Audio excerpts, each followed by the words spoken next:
వచ్చే తమ తమ స్థానాల్లో ఆశీర్వాదం కావాల్సిందిగా కోరుతున్నాం. ధన్యవాదాలు సార్. ఈరోజు ఈ ప్రోగ్రాం మనందరం ఎంతో సంతోషంతో ఉత్సాహంతో జరుపుకుంటున్నాం. ఆ విషయాలన్నీ మీకు తెలియజేస్తాను కొద్దిసేపట్లో.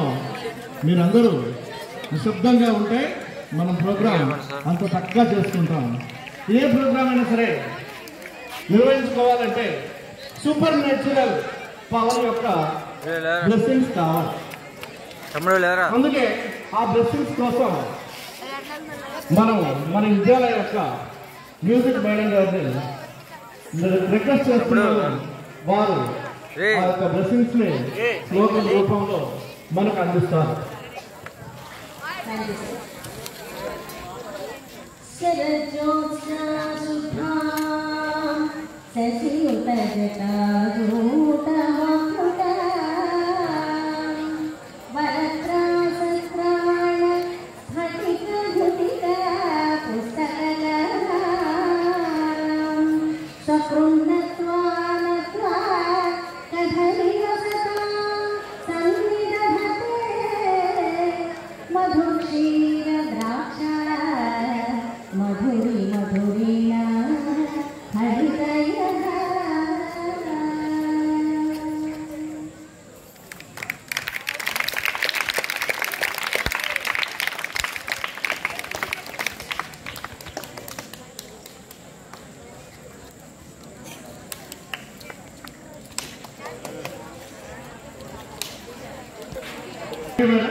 ఒక అద్భుతమైనటువంటి శ్లోకంతో మన యొక్క ప్రోగ్రాంని మనం ఈరోజు ప్రారంభించుకున్నాం.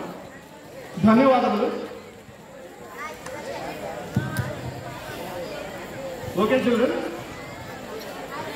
Now is the time to respect all them whoever the guests and invited guests and today's special chief guest Shri Varalakshmi గారి ఫంక్షన్కి మనమందరం ఇక్కడ గ్యాదర్ అయ్యాము. దాంట్లో భాగంగా నేను కుమార్ జ్యోత్స్న గారిని మేడం వరలక్ష్మి గారికి పూల బొకేతోటి ప్రెజెంటేషన్ చేయవలసిందిగా కోరుతున్నాను. Come on show your applause. Thank you Jyotsna. Next Prasanna Kumari మన విద్యాలయ ప్రిన్సిపల్ శ్రీ ఎదురుగా గారిని పూల బొకేతోటి ఆహ్వానిస్తారు.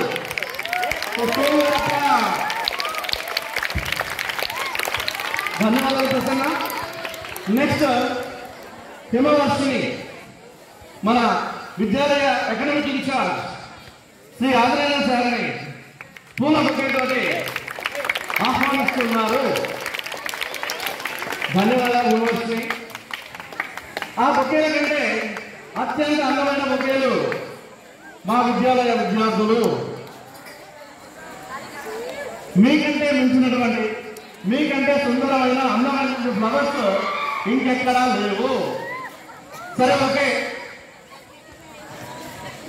అందరికీ ధన్యవాదాలు. ఈ సాయంకాలం శుభ సమయాన మీ అందరికీ మరొకసారి నా యొక్క నమస్సుమాంజలు తెలియజేస్తూ ఈ ప్రోగ్రాంని మనం ప్రారంభిస్తున్నాం. గౌరవనీయులైనటువంటి ప్రధానాచార్యులు, అలాగే విద్యాలయ అకాడమిక్ ఇన్ఛార్జి గారు, మరియు ఈరోజు సేవా నివృత్తి చేస్తున్నటువంటి శ్రీ వరలక్ష్మి గారు, అలాగే వారి యొక్క బంధుమిత్రులు, అలాగే మా ప్రియమైనటువంటి విద్యార్థులు అందరికీ నా యొక్క హృదయపూర్వక నమస్కారాలు. ప్రియమైన విద్యార్థులారా, మనందరికీ తెలుసు ఈరోజు మన సిసిఎస్ ఎంప్లాయీ అయినటువంటి శ్రీ వరలక్ష్మి గారు పదవి విరమణ చేస్తున్నారు. అంటే సేవా నివృత్తి అనేది జరుగుతుంది. ఈ 2025 సంవత్సరంలో మనం ఎన్నో ఎత్తుపల్లాలను చూసాం. ఎంతో మంది రిటైర్మెంట్ కావడం కావచ్చు, అలాగే బదిలీ కావడం కావచ్చు, అలాగే పదోన్నతి పొంది మన విద్యాలయం నుంచి వేరే విద్యాలయాలకు వెళ్ళటం కూడా చూసాం. ఆ విషయంలో మనకు చాలా బాధ కలుగుతూ ఉంది. ఎందుకంటే ఇక్కడ పనిచేసినటువంటి వ్యక్తులందరికీ ఆల్మోస్ట్ 2-2.5 దశాబ్దాల సేవ చేసినటువంటి చరిత్ర ఉంది. అటువంటి సేవాభావం కలిగినటువంటి వ్యక్తులు ఒక్కొక్కరుగా తమ యొక్క జీవిత ప్రయాణంలో అంతిమ బదిలీని కొనసాగిస్తూ ఉన్నారు. సరే, సమయం అనేది అందరికీ ఒకటే. సమయానుకూలంగా సమయంతో పాటుగా మనము మన ప్రయాణాన్ని కొనసాగించాల్సి ఉంటుంది. టైం స్పేస్ నో వన్, ఇది ఫేమస్ కోట్. అంటే సమయం ఏ ఒక్కరిని కూడా వదిలిపెట్టదు. దాంట్లో భాగంగా అందరూ తమ తమ స్థానాలకు తాము ముందు చేయబోయేటువంటి లేదా నేర్చుకోవాల్సిన అంశాలకి పయనించడానికి మనకు చక్కని అవకాశం ఇస్తుంది. అలాగే ఈ పదవి విరమణ ఉత్సవము లేదా పదవి విరమణ అనేది మనిషి జీవితంలో అదొక ముఖ్యమైనటువంటి భాగము. తప్పనిసరిగా చేయవలసినటువంటి పని. ఎందుకంటే మనందరికీ తెలుసు, మనకు ఎప్పుడు జాబ్ వస్తుందో ఎవరికి తెలియదు. కానీ ఏ రోజు మనం రిటైర్ అవుతామో జాబ్లోకి వచ్చినటువంటి వ్యక్తులకు అందరికీ తెలుస్తుంది. సో జస్ట్ 2-3 అవర్స్ ముందు కూడా మనం అబ్జర్వ్ చేస్తాం. మాకు హెల్త్ కార్డ్స్ అని ఇచ్చారు, దాంట్లో మీ డేట్ ఆఫ్ జాయినింగ్ గురించి అడగలేదు, మీరు ఎప్పుడు రిటైర్ అవుతారు అని చెప్పి హెల్త్ కార్డులో కూడా అడిగారు. అంటే ఒక వ్యక్తి తన జీవితంలో చేసేటువంటి సేవ అత్యంత ముఖ్యమైనది. ఆ సేవ ద్వారానే వ్యక్తులకు, మనుషులకు, అలాగే ఏ స్థాయిలో ఉన్న వారికైనా గుర్తింపు అనేది తాను చేసేటువంటి పనిని బట్టి లభిస్తుంది. ఇంకొక అదృష్టం ఏంటంటే ప్రభుత్వ ఉద్యోగంలో ఉన్నటువంటి వ్యక్తులు తాము ఆల్మోస్ట్ ఒక 25-30 సంవత్సరాలు తమ భార్య పిల్లల కంటే, తమ కుటుంబ సభ్యుల కంటే ఎక్కువగా తోటి ఉద్యోగస్తులు కొలీగ్స్తోనే గడుపుతూ ఉంటారు. తద్వారా వారి యొక్క లక్షణాలు వేరు, వీరి యొక్క లక్షణాలు వారు పుణికిపుచ్చుకొని ఒక సహాయ సహకారాలు అందించుకుంటూ ఒకరినొకరు ఎలివేట్ చేసుకుంటూ తమ యొక్క ఉద్యోగంలో రాణించడానికి ప్రయత్నం చేస్తారు. తద్వారా జీవితంలో ఉన్నతమైనటువంటి పదవులు పొందడానికి కూడా ప్రయత్నం చేయడానికి అవకాశం ఉంటుంది. సో ఇప్పుడు ఇదే విషయంలో మనం ఆలోచించినట్లయితే వరలక్ష్మి గారు మన స్కూల్కి వచ్చి చాలా చక్కగా తన పనిని తాను నిర్వర్తించుకుంటూ ఉండేవారు. ఎంతటి సమస్యనైనా సరే లేదా ఎంతటి పనులైనా సరే చక్కగా ఎర్లీ మార్నింగ్ మేము వాకింగ్కి రావడానికంటే ముందే ఆవిడ వచ్చేసి ఉన్నటువంటి క్లాస్ రూమ్స్ కానీ, అలాగే స్టాఫ్ రూమ్ కానీ, కారిడార్ కానీ, బయట కానీ తన పని తాను చేసుకుంటూ వెళ్ళేవారు.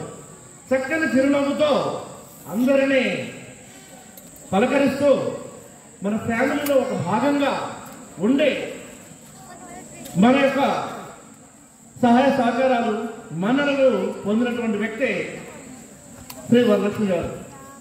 మనిషి జీవితంలో ఈ యొక్క పదవి విరమణ అనేది ఒక భాగంగా భావిస్తే ఈ పదవి అనేది కొంతవరకు బాధ్యత. ఎందుకంటే దానికి ఎన్నో బాధ్యతలు ఉంటాయి. అంటే టైం కన్స్ట్రైన్స్ ఎక్కువగా ఉంటాయి. తాను అనుకున్నటువంటి సమయానికి పర్సనల్ పనులు చేసుకోవాలంటే కష్టమవుతుంది. అదే సేవా నివృత్తి అయిన తర్వాత తనకు లేదా రిటైర్డ్ ఎంప్లాయీ గారికి కావాల్సినంత సమయం దొరుకుతుంది.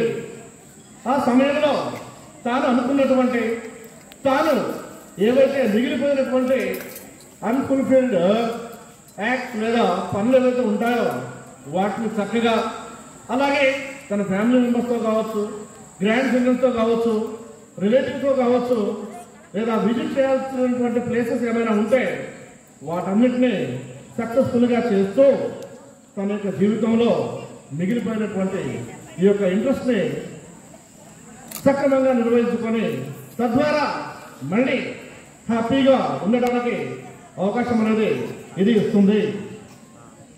ఈ విధంగా రకరకాల పదవీ విరమణలు ఉంటాయి. కొందరు మధ్యలోనే చేస్తారు, కొందరు సర్వీస్ అయిపోయి చేస్తారు, ఇంకొందరు బలవంతంగా చేయబడతారు. కానీ నిస్వార్థంగా పనిచేస్తున్నటువంటి వ్యక్తులు చాలా అరుదుగా ఉంటారు. అటువంటి వాళ్ళలో మన వరలక్ష్మి గారు ఒకరు. సో ఆవిడ యొక్క సేవా కార్యక్రమాలు, అలాగే ఆమె విద్యాలయం చేసినటువంటి ఈ విషయాలన్నీ మేము ఎప్పటికీ మర్చిపోలేము. ఎందుకంటే ఆమె చక్కగా ఎటువంటి ఇబ్బందులు లేకుండా, ఎవరితోనూ గొడవ పడకుండా, సరే సార్ చేస్తానండి, అలాగే నేను చూస్తానండి, ఈ పనిగానే ఆ పని చేస్తానండి అని చెప్పి మేము క్లాస్ రూమ్లో కానీ, అలాగే స్టాఫ్ రూమ్లో కానీ, బయట ఎక్కడ కానీ ఏమండి ఇక్కడ కొంచెం డర్టీగా ఉంది దీన్ని చూడండి అంటే అలాగేనండి చేస్తానండి. She never say no to any teacher. So అటువంటి సేవాభావము, అంకిత భావం కలిగినటువంటి వరలక్ష్మి గారు ఈరోజు రిటైర్ అవుతున్నారు. అందుకు ఆమెను సన్మానించుకోవడం అనేది మన యొక్క ఈ విద్యాలయాన్ని మనకు ఫ్యామిలీగా భావించాం కాబట్టి మన ఫ్యామిలీ యొక్క బాధ్యతగా భావిస్తూ నా యొక్క ఈ చిన్న ఉపన్యాసాన్ని ముగిస్తున్నాను.